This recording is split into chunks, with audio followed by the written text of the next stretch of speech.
Hey guys, it's Jack Punkington here, and today we're going to talk about moving on with gear.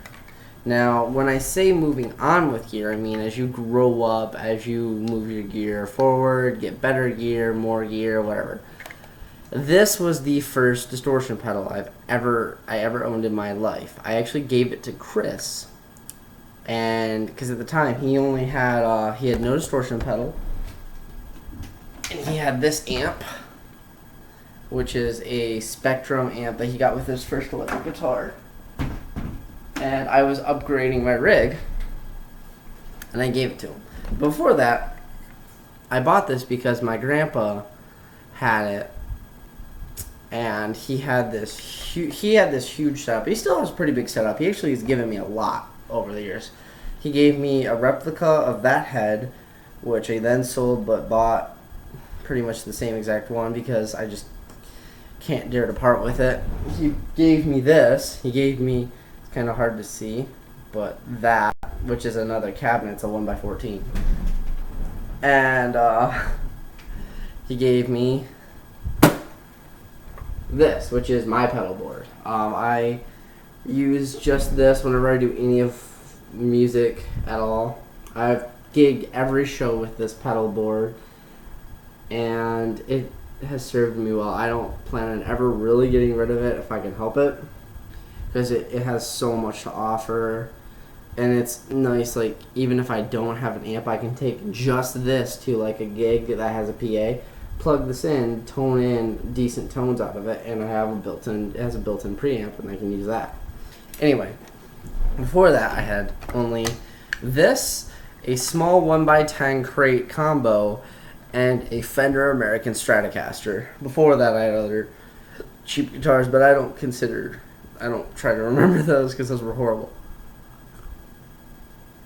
And I was playing in a youth group, and at the time, I had to do songs that required me to switch from clean to distortion for different songs, but I didn't have a distortion pedal, so I'd have to literally stand by my amp, play, click the switch real fast after I'd already pre-dialed in my tone, and then kept playing. And it sounded really weird, because you could still hear the pause from me going. But I went up to my grandparents that gave me so much music equipment, and worked with them, did some chores, and earned money, and I went and bought this. And this actually completely changed my music output. Just one simple little Boss Distortion 1 pedal changed my music. If I hadn't had something just as simple as this, I probably would sound completely different as a musician today. Now that may sound weird, but it's because you build a tone and you build a connection with your gear. And when Chris moved in, he gave me this back. He's like, you can have this back. I don't need it, because he's got a decent, in my opinion, I don't like the company, but that's just me. He does. Cool. It's the Line 6 Spider. I'm just not a big Line 6 fan. If I have distortion, I want it to be not computerized, which is saying a lot considering I have that Fender amp, which has computerized distortion. Well, it's analog, but it's solid state, and this is just, this is a beast. Anyway, when I had got something just as simple as a Boss Distortion pedal, it changed my rig.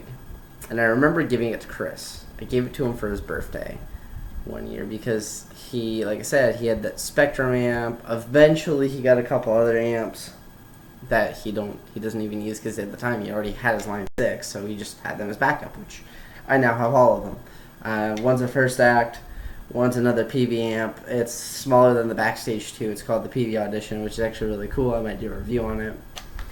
And he gave me this. He also has this, which is a First Act distortion pedal. I really don't like First Act that much, but I thought it was kind of interesting. It's actually built pretty good. It's built out of metal, not plastic. He doesn't use it, again, because he's got the Line 6.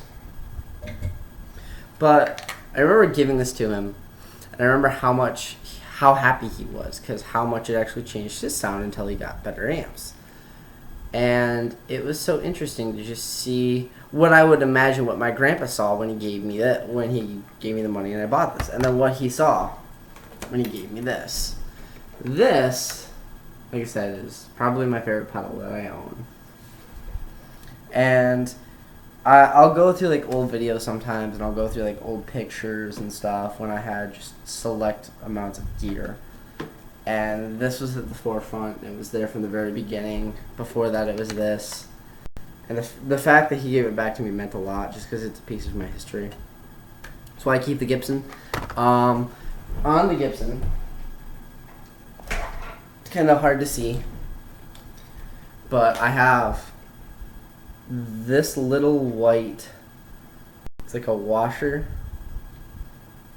It's kind of hard to see. It's right here. That is actually from my very ever first guitar, and I keep it with my Gibson because my Gibson I never ever plan to get rid of. This is my baby. I've played almost every gig with this guitar, and it means so much to me. Plus, it's a Gibson. It's a piece of history, and that's the reason why I have my Fender. Why I got rid of it was because the Fender, the sound was not what I was trying to go for with the pickups that I had. They were more twangy, and that's not really my genre. You can use that, but at the time I was just done with it. I was like, I just can't use this anymore. I need something better, in my opinion at the time. I wish I hadn't gotten rid of it, but I did sell it to a very good friend of mine who loves the crap out of that thing and probably will never get rid of it, which is fine by me. That's why I've spent so much time trying to get another Fender. That's why, well, it's buried underneath it. That's why I bought the crappy, supposedly made in Mexico Fender that I'm going to give to Justin. And I kept the neck. That's why I have my American Standard pickups still from my original Fender. So what I can do is, I kept them so I can just put them in another guitar.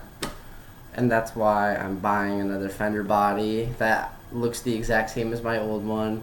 Same color and everything, and I'm going to remake my old Fender so I can have a piece of my own history without, going up to my old friend and being like, I want that back, here's the money, because I know he'd never sell it back to me. So it'll be interesting, and like I said, I'll show you guys through the process and stuff. But as you upgrade your rig, never forget where you came from, because it's just interesting to look back at your old memories compared to now. Well, guys, I hope you like this little inspiring, nostalgia-filled video. Have a great day. Jack Punkington, signing out. Peace.